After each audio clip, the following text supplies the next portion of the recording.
Hi all, welcome to week 3. Just wanted to make a quick intro video since I can't see all your faces face to face. So this is a busier week than the first 2 weeks. First week was really light. Second week, you said the homework for that week, and this is week 3, and a couple new things are due. So we have a normal homework set that's going to cover lessons 4 and 5 in the course textbook, which you can get on Blackboard. Lessons 4 and 5 are fun ones. They cover the elements, the names and symbols of the elements on the periodic table.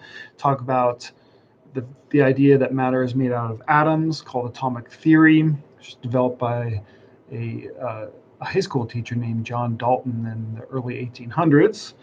Talk about the structure of atoms, subatomic particles, protons, neutrons, electrons, as well as how we discuss them using terms like atomic number, mass number, atomic mass, two different things, even though they sound the same, and things like that, isotopes.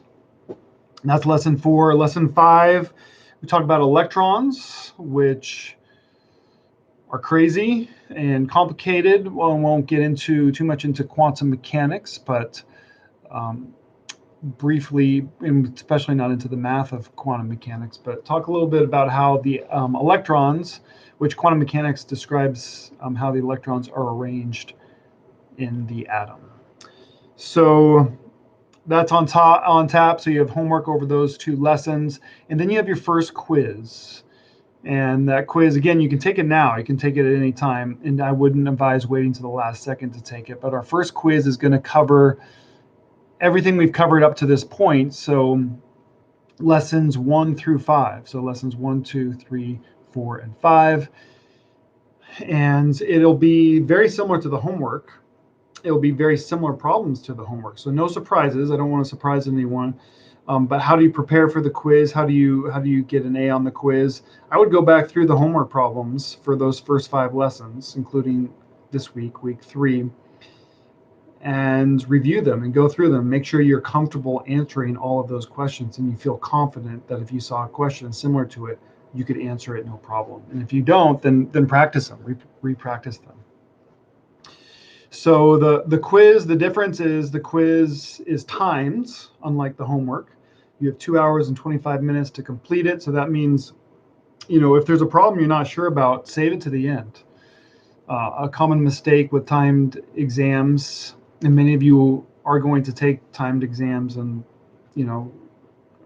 the TEAS test and nursing or other exams like that, is you don't want to spend 30 minutes on a question you're struggling with. Save the hard ones for the end. Do the ones you know how to do, get those done, and then you'll have the remainder of the time to kind of work through the problems you're not as confident about. So anyway, you need to start that quiz at the latest is Monday at 4:59, but Monday, January 25th at 4:59. But I would recommend doing it earlier if you can. And you only get one chance to take it.